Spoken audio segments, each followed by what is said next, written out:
নির্বাচনে আমরা বিজয়ী হলাম আল্লাহর ইচ্ছায় বিইজনিল্লাহ। আমরা শপথ নিলাম। 1 মাস পরেই আপনারা বললেন, কই আপনি তো বলছিলেন সমাজ বদলায় দিবেন, বদলালো না তো। এইটা চাই না, ওইটা চাই না, এটার দরকার নাই, শুধুমাত্র ইলেকশন দরকার। তো ইলেকশন তো আগেও হয়েছে, ইলেকশন তো এই দেশের মানুষকে কল্যাণ এবং মুক্তি দিতে পারে নাই। হ্যাঁ, ওই বদলানোর জন্য আমরা সবগুলো হাত একত্রিত করব। বদলানোর আগে এখন খবর নিচ্ছি, তখন আরও মেটিকুলাসলি খবর নেব। সমাজের কোথায় কোন সমস্যা আছে এগুলো আগে চিহ্নিত করব। কোনটার আগে কোনটাকে গুরুত্ব দিতে হবে, প্রায়োরিটি, অগ্রাধিকার নির্ধারণ করব। তারপরে দেশবাসীকে জানাবো আগামী 1 মাস 100 দিনের এই হচ্ছে আমাদের পরিকল্পনা। আপনারা আমাদেরকে সাহায্য করুন। এই আমাদের বাজেট। 100 দিন শেষ হওয়ার সাথে সাথে জনগণকে আবার জানাবো এই 100 দিনের জন্য যে পরিকল্পনা, যে বাজেট আমরা আপনাদের সামনে ঘোষণা করেছিলাম, এতটুকু পরিকল্পনা বাস্তবায়ন হয়েছে, এতটুকু বাজেট আমরা ব্যবহার করতে পেরেছি, এতটুকু আমাদের হাতে উদ্বৃত্ত রয়ে গেছে, এটা আমরা ব্যবহার করতে পারি নাই। এটা জনগণের জানার হক আছে। এখানে যারা বসে আছেন আপনারা সবাই কিন্তু ট্যাক্স দেন। আমার এই মাইকের আওয়াজ যাদের কানে যাচ্ছে তারাও ট্যাক্স দেন। বলবেন যে সমস্ত গরিব দুঃখী মানুষ আছে, বেকারি বুকানাঙ্গা আছে, আমার রিক্সা চালক ভাই বোন আছে, আমাদের গৃহে কাজে সহায়তা করে আমাদের বোনেরা আছে, তারাও কি ট্যাক্স দেয়? ইয়েস, তারাও ট্যাক্স দেয়। কষ্ট করে যে রুজি করে, তার পেট আছে, পিঠ আছে, পেট এবং পিঠের চাহিদা পূরণ করার জন্য তাকেও দোকানে যেতে হয়। ওখান থেকে জিনিস যখন কিনে তাকেও কিন্তু ব্যাট দিতে হয়, ভ্যালু অ্যাডেড ট্যাক্স। বাংলাদেশে কনভেনশনাল যে ট্যাক্স আদায় হয় তার চাইতে অনেক বেশি ট্যাক্স আদায় হয় এই ব্যাটের মাধ্যমে। তাহলে এখানে গরিব বলি বলে ধনী বলে কিছুই নেই, এই ট্যাক্সে সবাই অংশীদার। আজকে যে শিশুটি জন্ম নিচ্ছে সেও ট্যাক্স দেয়। তার মা বাবা যখন তার জন্য কিছু কিনতে যায় দোকানে, তখন ভ্যাট দিয়ে কিনতে হয়। সুতরাং শিশুটাও কিন্তু ট্যাক্স পেয়ার। তাইলে আমার এই শিশু কেন তার অধিকার পাবে না? সে কেন অনাদরে, অবহেলায়, দুঃখে দিকে বড় হবে? শিক্ষার আলো বঞ্চিত হয়ে অন্ধকার জগতে কেন সে ঢুকবে? যদি সে অন্ধকার জগতে ঢুকে, এই সমাজ তার জন্য দায়ী। আমরা আলোতে আনতে চাই সবগুলা শিশুকে। আল্লাহ যেন সেই তৌফিক আমাদেরকে দান করেন। সম্মানিত ভাইরা, এই কাজটি যেমন কঠিন, তার চাইতেও কঠিন সমাজে যে দুর্বৃত্তরা, দুর্নীতিবাজরা রগে রক্তে কোনায় কোনায় বসে আছে, এই সমাজকে দুর্নীতিমুক্ত করার আমরা যুদ্ধ ঘোষণা করেছি। আমরা বলেছি সরকার আল্লাহ আমাদেরকে দিয়ে গঠন করাক, অথবা আমরা বিরোধী দলে থাকি, এই যুদ্ধ আমাদের চলবে। সম্মানিত ভাইরা, দোয়া করবেন আল্লাহ যদি আমাদেরকে সুযোগ দেন, আল্লাহ তাআলার আসমানি ফয়সালা এবং আপনাদের ভালোবাসায় আমরা কথা দিচ্ছি, আমরা এই শিশুদের তাদের প্রাপ্য ন্যূনতম অধিকার তাদের হাতে তুলে দিব ইনশাআল্লাহ। এই শিশুদের ভিতর থেকে আগামী দিনের মণিমুক্তা বের হয়ে আসবে। কে জানে কোথায় কোন মণিমুক্তা লুকিয়ে আছে সমাজের জন্যে। আমার নিজের জীবনের দেখা চা বাগানগুলোতে যে সমস্ত শ্রমিক বন্ধুরা বোনেরা কাজ করেন, তাদের জীবন সম্পূর্ণ ভিন্ন ধরনের। আমি চা বাগান এলাকায় বেড়ে ওঠা মানুষ, আমরা পাশাপাশি তাদের দেখার সুযোগ পেয়েছি। তারা ন্যূনতম পেটের চাহিদা পূরণ করতে পারে না, বাচ্চাকে শিক্ষা দিবে কিভাবে? এর ভিতর দিয়েও অদম্য মেধাবী বলে একটা কথা আছে না, যে সে কিছুতেই দমে না, সে অদম্য, চলতেই থাকে, বন্ধ হয় না তার চলা। 2-1 বের হয়ে আসে, দুনিয়াকে চমকাইয়ে দেয়। এখন বাংলাদেশে একটা একজন অতি বড় মাপের একজন সায়েন্টিস্ট আছে, যে ওই চা শ্রমিক মায়ের উদরে জন্ম নিয়েছে। তাহলে ওখানেও তো মণিমুক্তা আছে। শহরের যেটাকে আমরা বস্তি বলি, সেই জায়গায় মণিমুক্তা নাই বললোটাকে। আমাদেরকে এই মণিমুক্তাগুলোকে জাগায় তুলতে হবে ইনশাআল্লাহ।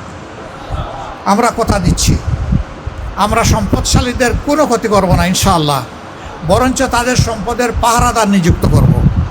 আর আমরা যারা সম্পদশালী নয় তাদেরকে আমাদের কাঁধে কুলে তুলে আমরা বহন করবো ইনশাআল্লাহ।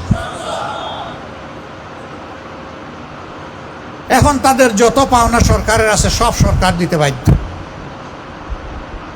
কিন্তু একটা বিষয় আছে। মনে করেন নির্বাচনে আমরা বিজয়ী হলাম আল্লাহর ইচ্ছায় বিইজনিল্লাহ, আমরা শপথ নিলাম। 1 মাস পরেই আপনারা বললেন কই, আপনি তো বলছিলেন সমাজ বদলায় দিবেন, বদলালো না তো। ছোট্ট একটি মেডিকেল কলেজ আমার হাতে গড়ে উঠেছে। মানুষ বলে এটা অনেক বড় মেডিকেল কলেজ, আমি বলি খুব ছোট মেডিকেল কলেজ, দুনিয়াটাই ছোট, আর মেডিকেল কলেজ কত বড় হবে। সেখানে 2200 কর্মকর্তা কর্মচারী কাজ করেন। সেখানে বাংলাদেশের বিদ্যমান 4 ধর্মের সকল ধর্মের মানুষ আছে, গুরুত্বপূর্ণ দায়িত্বে হিন্দু, বৌদ্ধ, খ্রিস্টান ধর্মের মানুষেরা আছে, যেমন আছেন ইসলাম ধর্মের অনুসারীরা। আমরা ওখানে ধর্ম দেখে তাদেরকে নিয়োগ দেইনি, আমরা দিয়েছি আমার এই প্রতিষ্ঠানের আমানত কার কাছে নিরাপদ, কে যোগ্যতার সাথে আমার রোগীদেরকে সেবা দিতে পারবে, আন্তরিকতার সাথে সেবা দিতে পারবে, আমরা তাদেরকে সেখানে নিয়োগ দিয়েছি। ছাত্রীদের জন্য ডেজিগনেটেড এই মেডিকেল কলেজ, এখানে ছাত্র ভর্তি করি না আমরা।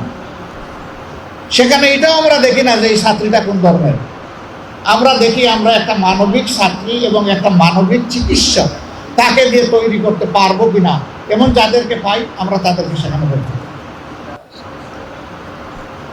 এটি চতুর্থ বাংলাদেশ জামাতে ইসলামীর বর্তমান কেন্দ্রীয় কর্মীর প্রতিষ্ঠান। এটা যেমন হবে আগামী বাংলাদেশে ঠিক তেমন হবে ইনশাআল্লাহ। একজন সাংবাদিকের মুখের দিকে তাকাইয়া মনে হলো হি ইজ কনফিউজড, তিনি আমার কথা আশ্বস্ত হননি। আমি তাকে পাশে ডাকলাম, দেখে বললাম আপনাকে ছোট্ট একটা অনুরোধ করবো। বলেন। আমি বললাম যে কালকেই আপনি একটু সিলেট যাবেন, গিয়ে নিজ চোখে দেখে আসবেন, মনের মতো করে মানুষগুলোর সাথে কথা বলবেন, কর্মকর্তা কর্মচারী, ছাত্র, এখানে ছাত্রী যারা আছে তাদের সাথে কথা বলবেন। এরপরে আপনি আপনার মনের মতো করে রিপোর্ট করবেন। যদি আপনি কিছু মনে না করেন, যেহেতু আমি দাওয়াত দিয়ে নিচ্ছি, যাতায়াত খরচটা আমি দিতে চাই। আর যদি মনে করেন যে আমি যাতায়াত খরচ দিলে আপনি বায়াস হয়ে যাবেন, আমার প্রতি একটু ঝুঁকে পড়বেন, তাহলে এই কষ্টটাতে একটা আপনি স্বীকার করবেন। বললো যে আপনাকে ধন্যবাদ, আমাকে যাতায়াত খরচ দিতে হবে না, আমি কথা দিচ্ছি আমি যাব। তিনি গিয়েছিলেন, তার মতো করে তিনি একটা রিপোর্ট জাতির সামনে তুলে ধরেছেন। আমি দেখেছি তিনি ন্যায়সঙ্গত রিপোর্ট তুলে ধরেছেন, বাড়াননি কমাননি, ধন্যবাদ। এরপরে ভয় দেখানো হয় যে ইসলামী রাষ্ট্র হলে মহিলাদেরকে ঘরের ভিতর থেকে আর বাইরে নিতে দেওয়া হবে না। আচ্ছা, আমার মা যতদিন বেঁচে ছিলেন তিনি কি বের হন নাই? আমি কি বন্দি করে রেখেছি? আমার স্ত্রী, আমি কি তাকে বন্দি করে রেখেছি?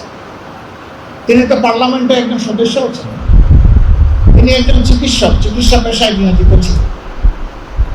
আমার 2 মেয়ে 1 ছেলে আল্লাহর দান, তারাও চিকিৎসক, তারাও তো তাদের স্ব ক্ষেত্রে জাতিকে সেবা দিচ্ছে। তো বই আমি তো বন্দি করে রাখলাম না তালা দিয়ে। আমার মাকে, আমার স্ত্রীকে, আমার সন্ততিদেরকে আমি যদি এইভাবে তাদের অধিকারের জায়গাটা তাদের হাতে তুলে দেওয়ার পক্ষে থাকি, আমি কথা দিচ্ছি ইসলামের দেশ হলে এদেশের শাসকেরা সেই অধিকার আমাদের মায়েদের হাতে তুলে দেবেন ইনশাআল্লাহ। বাড়তি 2টা জিনিস তারা ভোগ করবেন, এখন যে 2টার কোনটাই নাই।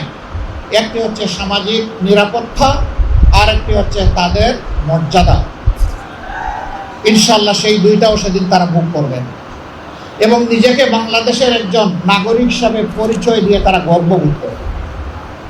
সেই বাংলাদেশি কোরআনের আলোকে তৈরি হবে ইনশাআল্লাহ। এখন আমরা যারা বলি যে কোরআন এক জিনিস, রাজনীতি আর এক জিনিস, না ভাই, এটা ঠিক না। দুনিয়ার সর্বশ্রেষ্ঠ রাষ্ট্র ছিল মদিনা কেন্দ্রিক রাষ্ট্র। সর্বশ্রেষ্ঠ শাসক ছিলেন মুহাম্মদুর রাসূলুল্লাহ সাল্লাল্লাহু আলাইহি ওয়াসাল্লাম। তিনি একটা আদর্শের ভিত্তিতে শাসন করেছেন। সেই আদর্শটা কি? আল কোরআনের আদর্শ, ইসলামের আদর্শ, আল্লাহর দেওয়া আদর্শ।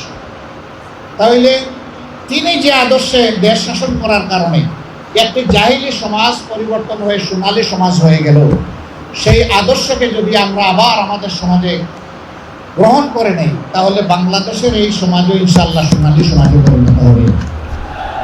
অতীতে সোনার বাংলা কায়েম করতে গিয়ে শ্মশান বাংলা কায়েম করা হয়েছে। কোরআনই একমাত্র সোনার বাংলার গ্যারান্টি দিতে পারে, আর কিছুই দিতে পারবে না। ইতিমধ্যেই বাংলার জমিনে তার পরীক্ষা নিরীক্ষা শেষ। এখন হবে ইনশাআল্লাহ কোরআনের বাংলাদেশ। যারা কোরআনকে খণ্ডিত করতে চান অথবা সহ্য করতে চান না, তাদেরকে আমরা বিনয়ের সাথে বলতে চাই, এ দেশের আপামর জনতা বাঁচতে চায় কোরআন বুকে নিয়ে, মরতে চায় কোরআন বুকে নিয়ে, আল্লাহর সামনে দাঁড়াতে চায় কোরআন বুকে নিয়ে। কোরআনকে আমাদের থেকে বিচ্ছিন্ন করা যাবে না ইনশাআল্লাহ। এই দেশে যতগুলা ইসলামী দল আছে, সবগুলার দিকে আপনারা তাজা চোখ দিয়ে তাকিয়ে দেখুন।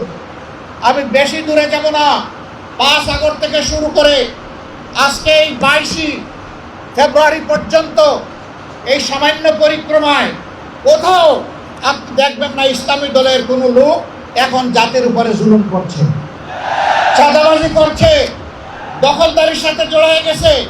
কোথাও দেখবেন না। তার একমাত্র কারণ তারা কোরআনকে সম্মান করেন এবং বুকে ধারণ করেন। তার একমাত্র কারণ তারা আল্লাহ সুবহানাহু ওয়া তাআলাকে ভয় করেন। যাদের অন্তরে আল্লাহর ভয় আছে, তারা মানুষের উপর জুলুম করতে পারে না। তারা মানুষকে ভালোবাসে, তারা মানুষকে শ্রদ্ধা করে। তারা দেখে না এ মানুষের পেশা কি, শিক্ষা কি, তার গোষ্ঠী কি, এইটা দেখে না।